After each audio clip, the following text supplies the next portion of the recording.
Hello mga kabibig, welcome back sa ating bagong YouTube channel. Ito ang pinakamaingay na YouTuber sa balat ng YouTube. Ako si Kabibig Maglabag-labag na tao with evidence. Ako po, na hot seat si Jenky Luistro ni Jessica Soho. Luistro nagkabulol-bulol sa mga tanong sa pagsagot. Mga tanong ni Jessica Soho mga kabibig. Napansin ng mga netizen na tila na nagkatae-tae si Jenky Luistro. Ay nako, pinag-uusapan itong itong interview ni Jessica Soho noong July 14 to. Tapos tungkol sa impeachment ni VP Sara at tungkol sa confidential funds. Bakit daw naging selective sila sa pag tawag dito, pag-imbestiga sa confidential funds? Well, in fact, may confidential funds naman ang ating Pangulo. Jingle Luis, so parang parang nasupalpal sa mga tanong ni Jessica Soho. Si Jessica Soho pa ba? Yung itong mga tanong ni Jessica Soho, ito yung mga tanong ng mga tao na gusto mong isampal sa pagmumukha ni Jinky Luistro. At magpasalamat tayo kay Miss Jessica Soho na talagang alam niya ba kung paano magtanong ang masang Pilipino. At makikita natin sa mga mata, sa kilos, the way Jinky Luistro answered the question na merong pinapanigan, na meron siyang pinoprotektahan at meron siyang tawag dito, grudges. Hala, sabi yung word grudges. Parang gigil sila kay VP Sara. Bakit nga ba sila gigil na gigil kay VP Sara? It's because malapit na ang 2028 at kailangan mawala sa landas nila si VP Sara. Kailangan ma-impeach at hindi na makatakbo sa 2028. Yan ba ang plano, kabibig? So let's all watch this interview, mga kabibig. Ito na. Share ko lang ha. Ito. Doon po sa kanyang confidential funds, over 100 million or over 600 million ho yata. 612. 612 million yung nababanggit. Bakit siya inuusig on her confidential funds? Confidential correct. Nga ho yun. Nabanggit din ho ng side niya, bakit siya lang? Bakit naging selective? Correct. Sa Office of the President, 14 billion daw po yung confidential funds. Hindi po ba na lahat din ng departamento at government agencies may confidential funds? Tama. Binanggit nyo na rin lang po yung impeachment case against President BBM. Again, syempre, ang sasabihin po ng mga supporter ng Vice Presidente, yung impeachment nga ni Presidente, dinismiss niya eh. Correct. Tapos, dito kay Vice Presidente, 2 beses niya i-final hanggang sa nagka-trial na nga po. So kung patas daw ang pag-uusapan, bakit daw ho ganun? Totoo ho ba si Mary Grace Piatos? Ano hong palagay nyo about Mary Grace Piatos? Siguro hindi ko na kailangan magpalagay, no, Jessica, kasi ito pina-verify namin sa PSA, Philippine Statistics Authority. On her SALN, Statement of Assets, Liabilities, and Net Worth, may nakita ho kayong irregular sa kanyang SALN? Without responding directly to the specific issue against the Vice President, no? But what I want to share to the public is the presumption, Jessica, for public officials, your wealth must be explained by your lawful income. At ang sabi sa batas, if a public official would acquire property or money which is manifestly disproportionate to the lawful income, there is a presumption prima facie of ill-gotten wealth. Yun ba yung nakita ninyo? Regardless of the technicality, Congresswoman, let's remove the impeachable and the non-impeachable classification. The bottom line issue here is, kayo ba, can you also account for your position? Or Ako, I can. As a matter of fact, I wish to take advantage of this opportunity to deny vehemently again the accusation against me by the ex-18 bodyguards. Na nakatanggap daw ho kayo ng mga maleta ng pera. I vehemently deny that. While we're at it, Congresswoman, so kayo ho ba, wala kayong unexplained wealth din? Wala kayong flood control projects? Sorry ho to ask these questions, but you know, people on the streets and in their homes are asking, bakit itong usapin ng korupsyon nabaling sa Senado? May Mhm. nakulong na 2 senador. Sa lower house, sa House of Representatives, kung Wala. saan di umano, nandun yung mga mastermind, Zaldico and the former speaker, bakit walang nakulong doon? And bakit sila ang nang-uusig pa ngayon na parang kayo ang may moral high ground para mang-usig when it comes to corruption against the Vice Correct. President? Well, what I can say about that, Jessica, Yung inyo raw pong husband, na balita na ho ito, so I beg for your forgiveness. I have to ask this question again. Yung inyo raw pong husband, madalas po nagko-comment yung mga supporter po ng kabilang kampo na yung inyong asawa ay Itinago mo. naakusahan din daw po in the complaint, pero nung pina-verify ko sa PSA, sa CHED, sa DepEd, sa COMELEC, lahat ng may mga possible na identity database in existence.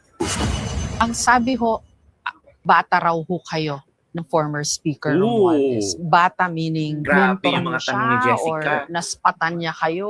And the speaker now is being suspected of masterminding ito pong biggest heist daw in Philippine history. Yung pinakamalaking nakawan ng pondo ng gobyerno. So ano ho masasabi niyo roon?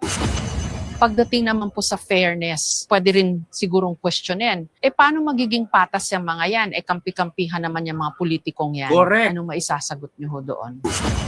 Sasabihin na naman po ng mga supporter niya, tignan nyo na, kaya talaga nag-impeachment kasi ayaw nilang patakbuhin si Sara Duterte sa 2028. Oh, Correct. well, apparently, that is one of the consequences of impeachment. At Oh, maliwanag na maliwanag inamin. po yan sa Constitution. What we are doing is, we are just following what is provided in the Constitution. Ito ang mga ito yung mga tawag dito, mga ang galing mo Jessica, so lahat ng baho nila ilalabas basta ikaw ang magtanong, salute. Bakit di makatingin ng diretso pag nagsalita? Maganda ang tanong mo, Ma'am Jessica, pero ang sagot sapul na sapul. Ang ganda ng tanong ni Miss Jessica, na hot seat si lead super prosecutor. Tumpak ang mga tanong mo, Ma'am Jessica, na ipaabot mo at naiparamdam sa kanya ang mga tanong ng malaking sampal sa pagmumukha niya. Good job po. Bakit kailangan Sara Duterte milyon lang saan kay BBM bilyones? Oh, yan. Big ha? Sa mata makikita kung nagsisinungaling o hindi ang isang tao. Maring Jess, hindi mo natanong bakit ang VP lang inuusig sa confidential. Natanong na po yan. Ang galing ni Ma'am Jessica, tinira talaga parang susok-sok na si Gerver sa lupa. Dahan-dahan lang, baka bumaha na naman ang laway mo. Nice, Jessica. Dito lang ako maniniwala ka, Jessica, kasi natatanong niya ang dapat itanong, which in fact, ito yung mga gustong itanong ng mga tao. Matatawa lang tayo sa reaction ng mukha niya. Kasama pala sa nakatanggap to, denied lang. Wow, ang galing mo, Ma'am Jessica. Soho, walang paligoy-ligoy ang tanong, diretsahan. Kumbaga, Miriam Defensor ka rin. Direct to the point. Dahil ni speaker, yun talaga ang trending kay Jinky Luistro, mga kabibig, no? On the other hand, yung araw na to ay sapul na si Jinky Luistro sa impeachment ni BP Sara. O eto kabibig ha, i-share ko sa inyo kung paano nasapul si Jinky Luistro ni Attorney Jervil. Share ko muna kabibig, nasan ba yan? Ito na. Ito na lang. Wait for our kabibig. As in, sapul na sapul second time around. Nasapul na naman ni, tawag dito, nasapul na naman siya. Paano yan? Ay, palagi na lang sinasapul. Sinisipul, sapul. O, ito na kabibig. Manood tayo kabibig. Let's watch this video.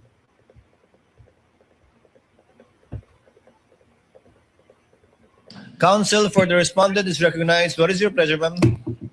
Good afternoon, Your Honors. Good afternoon, ma'am. I just have a few, before I express some statement with respect to the discourse that we just heard from the lead prosecutor, may I just clarify, because I don't know if I'm mistaken, but she did mention that they are now withdrawing 5 witnesses under Article 4, namely the Philippine National Police Ang dami Firearms nga, and 5. Explosives Office Representative Mr. Flores, Mr. Magsambol, the sheriff, and the psychiatrist. And one And- more, the relative of the family Okay. of a victim. That would make it 6. Then that's clarified, Your Honor, because I also heard the lead prosecutor say that Attorney Melvin Matibag will be their final witness for Article 4, and I had neglected to consider the family member listed as one of the reserved witnesses. Thank you for the clarification, Your Honor. But on another matter, this is not an objection, just a statement or a manifestation with the kind indulgence of this honorable Counsel court may proceed. and the senators, judges. Yesterday, at the conclusion of the hearing, we've heard a manifestation from the good lady, Attorney Kapunan, with some suggestion on how to speedily proceed with the rest of the presentation of the prosecution for Article 4. And I think towards the end of her speech, which was quite lengthy, was really just essentially informing this court about the fact that they will no longer present Attorney Lopez, whom they had requested subpoena for, as well as Ms. Belinda Bello. But my point is, I'm not objecting to the good counsel's manifestation or even the manner by which she delivered it yesterday or the lead prosecutor's manifestations today. Only that my concern is those manifestations are almost always accompanied with lengthy discourse containing conclusions of law and facts that in reality only this impeachment court can really determine. Now, why is this a concern for the defense? Because this affects the fairness and balance of this impeachment court and the way it would perceive whatever manifestations or expressions of sentiments or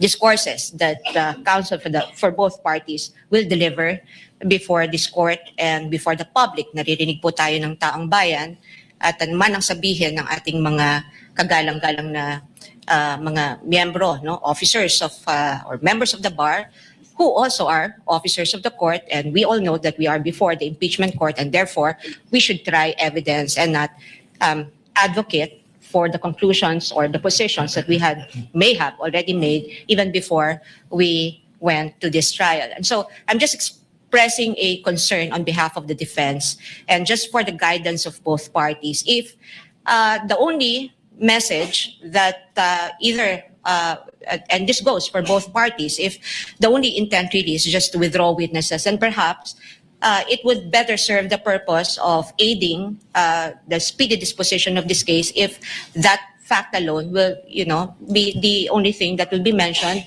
without factual assertions or conclusions of facts or even interpretations of the law. I think that would be more fair for everyone and for the guidance of the public and this court. That's all, Your Honor. Thank you for your indulgence. May I comment, Your Honor?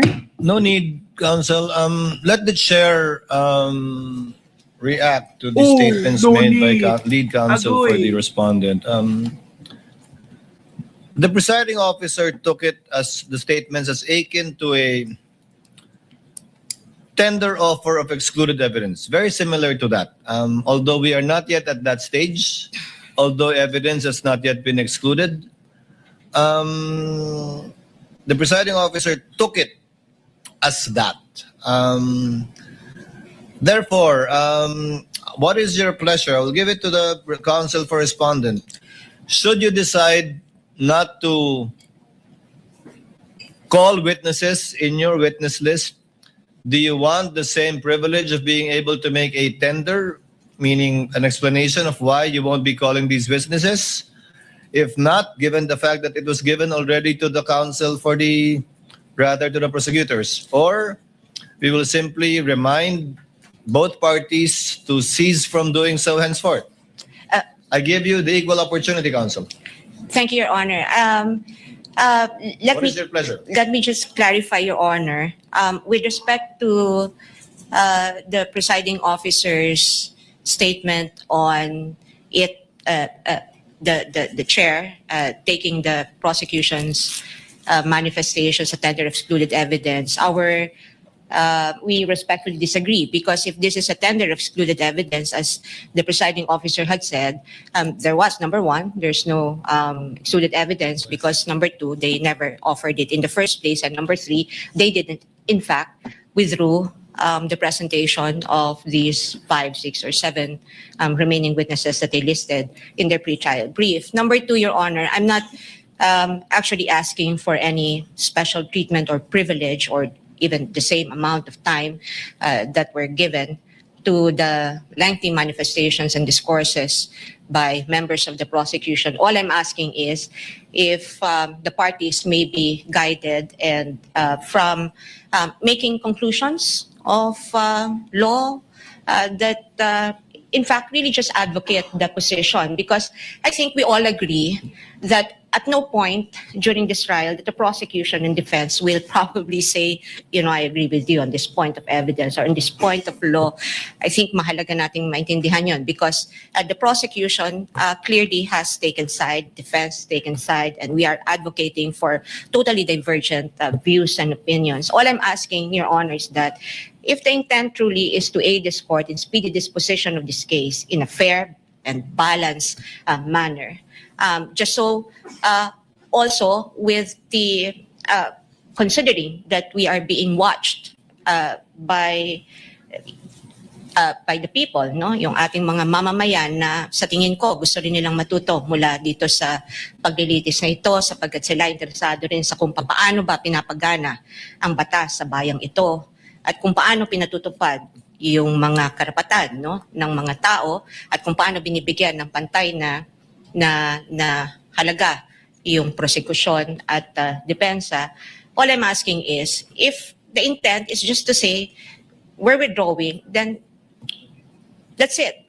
Just state the intent and then without any conclusions, Your Honor, because conclusions really are just for the courts to make and not for either of the parties. Thank you, Your Honor. So noted, as the court said, it is akin to and not exactly a tender offer. Therefore, the court will now remind both parties to kindly limit any such manifestations on the withdrawal or change on the withdrawal of their witnesses, to kindly limit it to the withdrawal of such witnesses, and it applies to both sides, Thank you, both the Your Honor. prosecution and the respondent side, should that time come on the part of the respondent. So ordered. Any other matters to be taken up? Thank you, Your Honor. None from the defense, Your Honor. So, Quick manifestation, Your Honor. I'm sorry. Quick manifestation, Your Honor. Yes. Just to respond to the manifestation of the defense. Yes, the Honorable Luis. Nais ko lamang pong ipaalala sa ating mga kababayan, this is a constitutional process. This is of paramount of importance. And therefore, providing the reasons for the withdrawal of these witnesses need to be communicated as well to the viewing public, Your Honor. Kailangan pong maintindihan ng ating mga kababayan ang naging hakbang ng prosekusyon kung bakit wini-withdraw ang mga pangalan ng ibang testigo para sa Artikulo 4, and that is threat. That is for the record only, Your Honor. Noted. Court already made a ruling. There you go, Kabibig.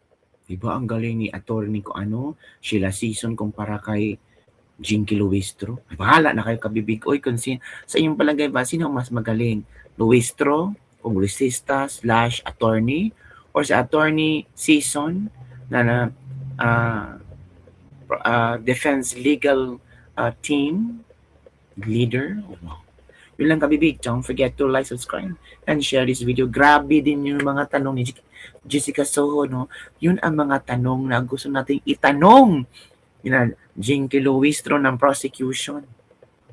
Yung House prosecution panel, yun ang gusto nating itanong. Yung nang dahil kay speaker, di ba? Confidential funds. Si BBM may confidential funds. Si BP Sara may confidential funds. Bakit? Si BBM wala man lang magtanong sa confidential funds. Takot? Kasi presidente? Naging selective kayo. BBM, bilyones ang confidential funds. Meron bang nilatag kung saan napunta? Wala naman Every year, si BP Sara may mga pasidungog sa mga tawag dito, sa mga sumusuporta sa kanya. Diba? Pero BBM, meron ba? Ewan natin, kabibig. Yun lang, kabibig. Don't forget to like, subscribe, and share this video. Bye everyone. See you next time.